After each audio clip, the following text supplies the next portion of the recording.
दोस्तों एक बार फिर से आप सभी लोगों का आपके अपने YouTube channel IS Babu plus medical में स्वागत करता हूं। दोस्तों अगर आप लोग DMLT, BMLT, x-ray technician, OT technician या ANM, JNM कर रहे हैं, जहां पे भी एनाटॉमी और फिजियोलॉजी पूछी जाती है वहां पे हमारा ये स्केलेटन सिस्टम ये जो टॉपिक है ये जरूर पूछा जाता है और ये सभी के लिए महत्वपूर्ण है। हम इसे आज सरल भाषा में समझने की कोशिश करते हैं और हिंदी प्लस इंग्लिश दोनों भाषाओं में समझेंगे। वीडियो में आगे बढ़ने से पहले अगर आप लोग मेरे चैनल पर नए हैं तो चैनल को सब्सक्राइब करें और वीडियो को लाइक और शेयर जरूर करेंगे। आज हमारा एनाटॉमी एंड फिजियोलॉजी का तीसरा लेक्चर है जिसमें हम लोग स्केलेटन सिस्टम को डिस्कस करेंगे। स्केलेटन सिस्टम यानी कंकाल तंत्र क्या होता है या कितने भागों में बटा होता है, इसमें कितनी हड्डियां होती हैं, ये इन सभी चीज़ों के बारे में हम लोग इसमें डिस्कस करेंगे। अगर आप लोग Uttar Pradesh state medical faculty के द्वारा आप लोगों ने एडमिशन लिया है तो ये टॉपिक उसके सिलेबस के अकॉर्डिंग डिज़ाइन किया गया है और जितना मैं आप लोगों को इस नोट्स में दे रहा हूँ इतना अगर आप लोग लिख लेते हैं या इतना अगर इस टॉपिक को पेपर में लिख देते हैं, अगर 10 नंबर का पूछा हुआ है तो आपके 10 में से 9 नंबर तो कोई काट ही नहीं सकता है। अगर 5 नंबर में पूछता है तो 5 के 5 नंबर आपको आराम से मिल जाएंगे। आइए बढ़ते हैं अपने लेक्चर में और डिस्कस करते हैं कि स्केलेटन सिस्टम क्या होता है। अगर हम वहीं पे स्केलेटन सिस्टम की बात करें यानी कंकाल तंत्र की, तो हमारा जो इंट्रोडक्शन होता है या डेफिनेशन कह लीजिए या परिचय कह लीजिए, वो क्या होता है। कह रहा है कि कंकाल तंत्र यानी स्केलेटन सिस्टम मानव शरीर की संरचना का आधार है। जो मानव की शरीर की संरचना होती है उसका आधार जो होता है हमारा स्केलेटन सिस्टम होता है यानी कंकाल तंत्र होता है।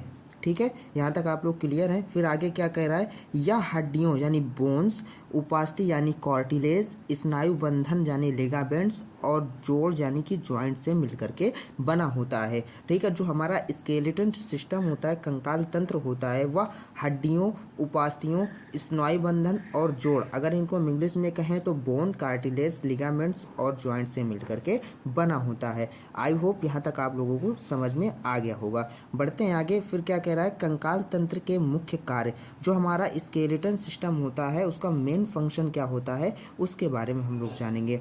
सबसे पहला फंक्शन क्या है, सहारा देना। ठीक है, जिसको हम कहते हैं सपोर्ट, शरीर को आकार और संरचना देना। जो हमारा स्केलेटन सिस्टम होता है वो मानव के शरीर को क्या करता है, सहारा देता है और मानव शरीर की संरचना को प्रदान करता है। दूसरा क्या कह रहा है कि सुरक्षा यानी प्रोटेक्शन, क्या करता है, मस्तिष्क खोपड़ी द्वारा सुरक्षित होता है, हृदय व फेफड़े वक्ष पिंजरा द्वारा सुरक्षित होते हैं और वहीं रीढ़ की हड्डी की बात करती है वर्टिब्रल कॉलम द्वारा सुरक्षित होती है, ये सुरक्षा प्रदान करने का काम करती है। फिर वहीं पे हम आगे बात करें कि मूवमेंट क्या है, हड्डियां, जोड़ और मांसपेशियों के संयोजन से हमारा स्केलेटन सिस्टम में क्या होता है, मूवमेंट होने का काम करता है। आई होप आपको यहाँ तक समझ आ गया होगा। आगे बढ़ते हैं।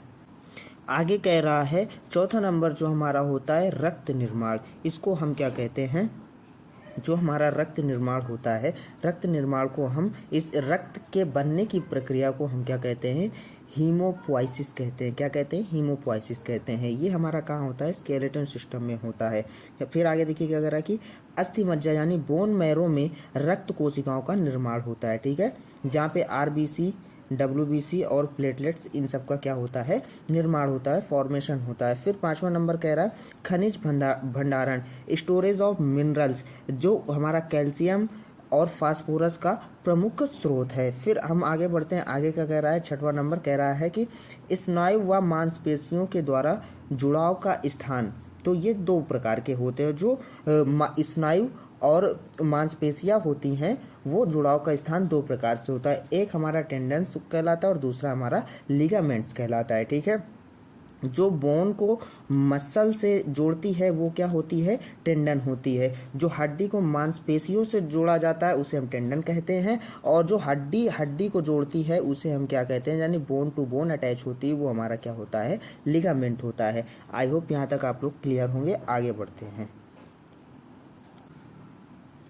आगे कह रहा है मानव शरीर में हड्डियों की संख्या। अब मानव शरीर में हम लोग हड्डियों की संख्या के बारे में डिस्कस करेंगे।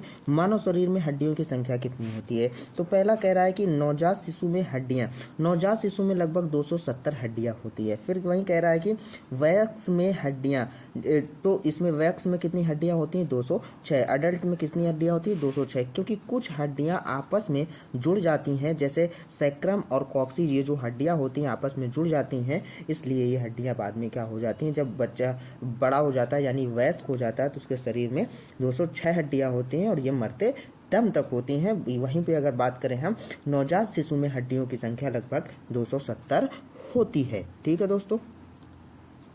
वहीं अगर हम तीसरे नंबर की बात करते हैं तो तीसरा नंबर हमारा कह रहा है कि कंकाल का विभाजन, division of skeleton system. Skeleton system को दो भागों में बांटा जाता है या दो भागों में बटा होता है। पहला हमारा एक्सियल स्केलेटन, अक्षीय कंकाल तंत्र होता है।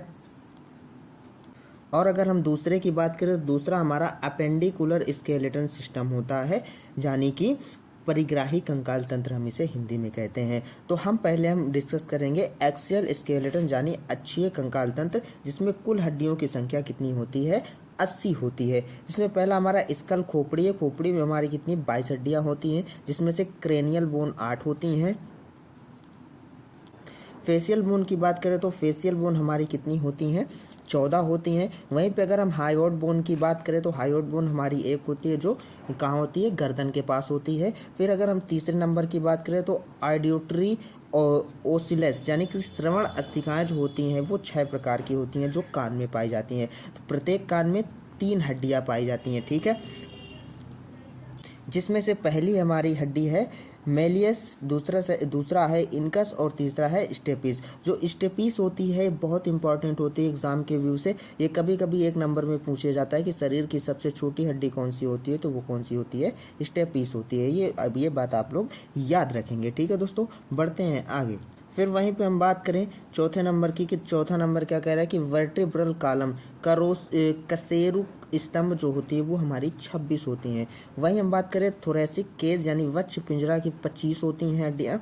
फिर वहीं पे हम बात करें कि 24, जिसमें से जो थोरेसिस केज होता है उसमें 24 रिब्स होती हैं, यानी 12 जोड़ी पसलियाँ होती हैं। और स्टर्नम छाती की हड्डी एक होती है। ठीक है, जो ऐसे ऐसे करके होती है ना, तो ये हमारी रिब्स हो गई, और ये जो बीच में होती है ये हमारी क्या कहलाती है, स्टर्नम कहलाती है। स्टर्नम की जो संख्या होती है वो एक होती है, और जो रिब्स हमारी पसलियाँ होती हैं वो कितनी होती हैं, 12 जोड़ी होती हैं। अर्थात अगर सिंगल कहें तो 24 और 1 + 1 मिलाकर के कितनी हो जाती हैं, 25 हो जाती हैं। ठीक है दोस्तों, फिर आगे बात करेंगे हम लोग अपेंडिकुलर यानी स्केलेटन सिस्टम के बारे में, जिसमें हमारी टोटल 126 हड्डियाँ होती हैं। इसमें पहला अपर लिम्ब यानी ऊपरी अंग में 64 हड्डियाँ होती हैं। ठीक है, जिसमें पहला पेक्टोरल ग्राइडल यानी स्कैपुला प्लस कैविकल को मिलाकर क्या बनता है, पेक्टोरल ग्रेडल बनता है। और आर्म्स में कौन सी हड्डी पाई जाती है, ह्यूमरस पाई जाती है। ठीक है, फिर वहीं हम बात करें कि फोरआर्म्स में क्या पाई जाती हैं, रेडियस और अल्ना पाई जाती हैं। क्या पाई जाती हैं, रेडियस और अल्ना पाई जाती हैं। ठीक है, एक ह्यूमरस होती है, एक रेडियस होती है और एक अल्ना होती है। वहीं रिस्ट में हमारी कार्पल्स पाई जाती हैं, जिनकी संख्या कितनी होती है, 8 होती है। वहीं हमारी प्लम्प जो हथेली होती है, हथेली में हड्डियों की संख्या कितनी होती है, 5 होती है। ठीक है, जिन्हें हम क्या कहते हैं, मेटाकार्पल्स कहते हैं। फिर फिंगर्स में हमें 14 हड्डियाँ मिलती हैं, जिन्हें हम क्या कहते हैं, फ्लेंजेस कहते हैं। ये हमारी अपर लिम्ब की हड्डियाँ हो गई, यानी अपर लिम्ब की बोन्स हो गई। अब हम लोअर लिम्ब की बोन के बारे में डिस्कस करेंगे। लोअर लिम्ब में कितनी बोन्स होती हैं, 62 बोन्स होती हैं, जिसमें pelvic girdle, hip bone, ilium, ischium और प्यूबिस, इतनी हड्डियां हमारी पेल्विक ग्रेड में पाई जाती हैं। फिर हम आगे बढ़ते हैं थाई यानी जांघ में हमारी फीमर हड्डी पाई जाती है। कौन सी हड्डी पाई जाती है, फीमर पाई जाती है, जो शरीर की सबसे बड़ी हड्डी भी कहलाती है। ये काफ़ी डीएमएलटी या एनाटॉमी फिजियोलॉजी के अलावा भी जहाँ पे भी साइंस पूछी जाती है वहाँ पे ये बहुत ही इम्पॉर्टेंट है। ये क्वेश्चन बहुत बार पूछा जाता है कि शरीर की सबसे बड़ी हड्डी कौन सी होती है, तो फीमर होती है। पटेला, जिसको हम नीकैप भी बोलते हैं, एक पाई जाती है।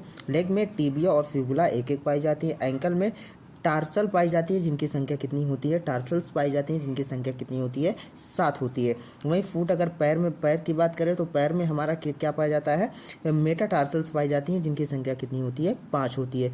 टोइज वहीं अंगूठे की बात करें, सॉरी टोइज की बात करें तो फ्लेंजिस इसमें कितनी पाई जाती हैं, 14 हड्डियाँ पाई जाती हैं। इस तरीके से मिला करके हमारी लोअर लिम्ब में हड्डियाँ कंप्लीट होती हैं। फिर हम आगे बढ़ते हैं, फिर हम आगे बात करते हैं वर्टिब्रल कॉलम यानी कशेरुक स्तंभ की हम बात करते हैं। कशेरुक स्तंभ में कितनी हड्डियां पाई जाती हैं, तो जो हमारा कशेरुक स्तंभ होता है उसमें हमारी कुल 26 हड्डियां पाई जाती हैं। कितनी हड्डियां पाई जाती हैं, 26 हड्डियां पाई जाती हैं, जिसमें से पहला सर्वाइकल, दूसरा थोरेसिस और तीसरा लंबर और चौथा सैक्रम और पांचवा कॉक्सिक्स को मिला करके हमारी 26 हड्डियां बनती हैं, जिसमें से सर्वाइकल में हमारी 7 हड्डियां पाई जाती हैं, थोरेसिक्स यानी वक्ष जिसको हिंदी में कहते हैं उसमें हमारी 12 हड्डियां पाई जाती हैं, लंबर जिसे हिंदी में कटी कहते हैं उसमें 5 हड्डियां पाई जाती हैं।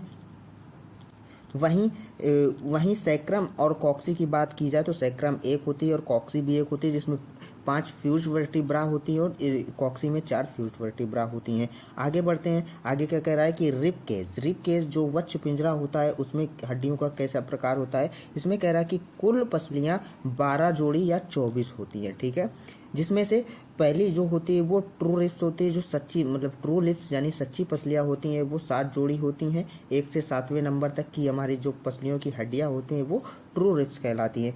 फॉल्स रिप्स मतलब झूठी पसलियाँ 3 जोड़ी होती हैं जो 8 से 10 होती हैं। यानी फ्लोटिंग रिप्स की बात करें वहीं तो फ्लोटिंग रिप्स जो हमारी होती है वो 2 जोड़ी होती हैं जो 11वीं और 12वीं कहलाती हैं। तो ये हमारी 12 जोड़ी इधर उधर को मिला करके 12 जोड़ी हड्डियाँ हो गई। अगर इधर उधर की दोनों हड्डियों को मिला करके हम लोग जोड़ते हैं तो वो 24 हड्डी होती है। और जो वक्ष पिंजरा में हड्डियां जिससे ज्वाइंट होती हैं, ये बीच वाली हड्डी को हम स्टर्नम कहते हैं। इसको मिला करके टोटल हमारी कितनी हड्डियां बनती हैं, 25 हड्डियां बनती हैं, ठीक है। स्टर्नम को हम क्या कहते हैं, छाती की मध्य हड्डी भी बोलते हैं, ठीक है। जो नीचे दिया गया है कि स्टर्नम जो हमारी होती है एक होती है छाती की मध्य हड्डी होती है। हम वहीं आगे बढ़ते हैं तो हम प्रमुख हड्डियों के बारे में डिस्कस करते हैं जो competitive exam DMLT, BMLT, x-ray technician, OT technician या आप ANM, JNM किसी भी पैरामेडिकल के कोर्स में इन्वॉल्व हैं, तो अगर आप कम्पिटिटिव एग्ज़ाम की तैयारी कर रहे हैं तो ये क्वेश्चंस स्केलेटन सिस्टम से बहुत ही इंपॉर्टेंट हैं। जैसे जिसमें पहला कहा जा रहा है कि सबसे बड़ी हड्डी कौन सी होती है, शरीर की सबसे बड़ी हड्डी कौन सी होती है, फीमर होती है। सबसे छोटी हड्डी की बात करें तो स्टेपीस होती है। सबसे मजबूत हड्डी कौन सी होती है, ये फीमर होती है, ठीक है। सबसे मजबूत हड्डी कौन सी होती है, फीमर होती है। सबसे पतली हड्डी कौन सी होती है, रेक्टिमल बोन होती है, ये आँख के पास पाई जाती है। जो सबसे पतली हड्डी शरीर की होती है वो रेक्टिमल बोन होती है जो आँख के पास पाई जाती है, ठीक है। फिर क्या कह रहा है, एकमात्र हड्डी जो किसी अन्य हड्डी से नहीं जुड़ी होती है उसको हम लोग हाइवर्ड बोन बोलते हैं, जो कहाँ पाई जाती है, गर्दन के पास पाई जाती है। आगे बढ़ने से पहले अगर आप लोगों को मेरे द्वारा दिए गए लेक्चर की भाषा आसान लग रही है, मेरी बातें समझ में आ रही हैं, मेरा वीडियो अच्छा लग रहा है, तो आप लोग वीडियो को शेयर ज़रूर करें, चैनल को सब्सक्राइब करें, वीडियो को लाइक करें और कमेंट करें। बढ़ते हैं आगे हम बात करते हैं जॉइंट्स के बारे में। जॉइंट्स क्या होते हैं, ये भी स्केलेटन सिस्टम का ही पार्ट होते हैं। जोड़ हड्डियों को जोड़ते हैं और गति की अनुमति देते हैं, ठीक है। जो जॉइंट्स होते हैं वो हड्डियों को आपस में जोड़ने का काम करते हैं और इनमें मूवमेंट की अनुमति प्रदान करते हैं, यानी गति की अनुमति देते हैं। इनके प्रकार क्या होते हैं, पहला प्रकार इमूवेबल यानी अचल, जैसे खोपड़ी है, खोपड़ी में कोई मूवमेंट नहीं होता, स्कल में कोई भी मूवमेंट नहीं होता, स्कल्स की बोन में कोई भी मूवमेंट नहीं होता है। स्लाइटली मूवेबल कौन सी होती है कि आंशिक रूप से चलने वाली रीढ़ की हड्डियां जो होती है वो आंशिक रूप से चलने वाली हड्डियां होती हैं, जिन्हें हम स्लाइटली मूवेबल भी कहते हैं। फिर कह रहे हैं कि फ्रीली मूवेबल यानी चलायमान कौन सी होती है, बॉल और सॉकेट, जैसे कंधे की हड्डियां और कूट की हड्डियां, ये क्या होती हैं, फ्रीली मूवेबल होती हैं, ठीक है। आगे अगर हम बात करते हैं हिंज यानी घुटना और कोहनी, ठीक है। हिंज हड्डियां जो बोन्स होती हैं वो कहाँ होती हैं, वो घुटना और कोहनी में होती है। पोयूट की अगर बात करें तो ये गर्दन में, जैसे एटलस या एक्सिस पॉइंट पर होती है, ग्रेडल कलाई पे होती है, ठीक है। यहाँ तक आप लोगों को क्लियर होगा। बढ़ते हैं हम लोग आगे। फिर आगे अगर हम लोग बात करते हैं तो अगला हमारा स्टेप है माइक्रोस्कोपिक स्ट्रक्चर ऑफ बोन। सूक्ष्म संरचना जो हड्डी की होती है वो क्या होती है, ठीक है। अगर हम माइक्रोस्कोपी करते हैं किसी बोन की तो सबसे पहले हमारे दो भाग दिखाई देते हैं। पहला जो होता है कॉम्पैक्ट बोन का होता है और दूसरा जो होता है स्पॉन्जी बोन का होता है। कॉम्पैक्ट बोन जो होता है वो बाहरी कठोर भाग होता है और जो स्पंजी बोन होता है भीतरी छिद्र युक्त भाग होता है, ठीक है। फिर हम वहीं आके बात करते हैं कि बोन मैरो। इसमें हड्डियों में जो बोन मैरो पाया जाता है वो कितने प्रकार का पाया जाता है बोन्स में, वो दो प्रकार का पाया जाता है। पहला हमारा रेड बोन मैरो है, ठीक है, और दूसरा एलो मैरो या एलो बोन मैरो भी से बोलते हैं। तो रेड बोन मैरो में हमारा आरबीसी डब्ल्यूबीसी प्लेटेट्स का फॉर्मेशन होता है यानी निर्माण होता है, और येलो बोन मैरो में हमारा वसा यानी फैट का स्टोरेज होता है, ठीक है। आई होप यहाँ तक आप लोग क्लियर होंगे। पढ़ते हैं आगे। वहीं पे अगर हम बात करें क्लिनिकल लैब टेक्नीशियन इम्पोर्टेंस जो होता है वो क्या होता है। क्या पहला कह रहा है बोन मैरो एग्जामिनेशन जो टेक्नीशियन इम्पोर्टेंस जो होता है, जो लैब टेक्नीशियन के लिए महत्वपूर्ण होता है, वो बोन मैरो एग्जामिनेशन होता है। उसके बारे में हमें जानना चाहिए। तो बोन मैरो एग्जामिनेशन क्यों करते हैं, ल्यूकेमिया के लिए करते हैं, एनीमिया के लिए करते हैं, और मल्टीपल मायलोमा की जाँच करने के लिए हम बोन मैरो एग्जामिनेशन को क्या करते हैं, परफॉर्म करते हैं। फिर उसके बाद हम बोन डेंसिटी टेस्ट भी करते हैं, जिसमें हमारा ओस्टियोपोरोसिस का निदान होता है, यानी डायग्नोसिस करने के लिए हम bone density test DEXA scan भी करते हैं।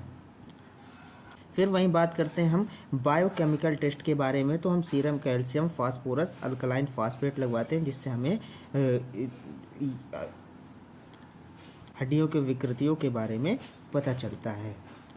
फिर हम लोग एक्सरे करवा सकते हैं, सीटी स्कैन, एमआरआई करवा सकते हैं। फ्रैक्चर टीबिया बोन ट्यूमर के लिए हम लोग एक्सरे, सीटी स्कैन और एमआरआई करवाते हैं। और हिस्टोपैथोलॉजी में बोन बायोप्सी, कैंसर इन्फेक्शन की जांच के लिए हम हिस्टोपैथोलॉजी में बोन बायोप्सी करवाते हैं। फिर हम आगे बात करते हैं पैथोलॉजिकल कंडीशन यानी महत्वपूर्ण रोग के बारे में। जैसे हमारे हड्डियों में होने वाले रोग जो होते हैं वो किन की कमियों से होते हैं उनके बारे में जानेंगे। जैसा कि इसमें दिया गया है कि रिकेट्स, इसके बारे में आप लोगों ने सुना होगा कि विटामिन डी की कमी से बच्चों में हड्डियां मुलायम हो जाती हैं, जिन्हें हम क्या कहते हैं, रिकेट्स कहते हैं। ओस्टियोमेलेसिया, ये वयस्क में विटामिन डी की कमी जब हो जाती है तो हम उसे क्या बोलते हैं, ओस्टियोमलासिया बोलते हैं। ओस्टियोप्रोसिस क्या होता है, बुजुर्गों में हड्डियां पतली और भुरभुरी हो जाती हैं, जिस कंडीशन को हम क्या बोलते हैं, ओस्टियोप्रोसिस बोलते हैं, ठीक है। फिर हम आगे बढ़ते हैं। आगे क्या कहता है, आगे कह रहा है कि फ्रैक्चर शब्द जब भी हम यूज करते हैं तो फ्रैक्चर शब्द का होता है हड्डी का टूटना। फ्रैक्चर शब्द का मतलब होता है कि हड्डी का टूटना। अर्थराइटिस की बात करें तो अर्थराइटिस का मतलब होता है कि जोड़ों में सूजन। जब भी हम डॉक्टर लिखता है कि अर्थराइटिस हो गया आपको, मतलब कि जोड़ों में सूजन हो गया है, ठीक है। आई होप आप लोगों को यहाँ तक बातें अच्छी लगी होंगी। हम अपना वीडियो यहीं से ख़त्म करते हैं। अगर आप लोगों को वीडियो अच्छा लगा हो, लेक्चर अच्छा लगा हो, तो इस लेक्चर को आप अपने दोस्तों तक ज़रूर शेयर करें, वीडियो को लाइक करें, चैनल को सब्सक्राइब करें। मिलते हैं हम लोग अपने अगले लेक्चर में। जब तक के लिए बाय बाय एंड थैंक्स।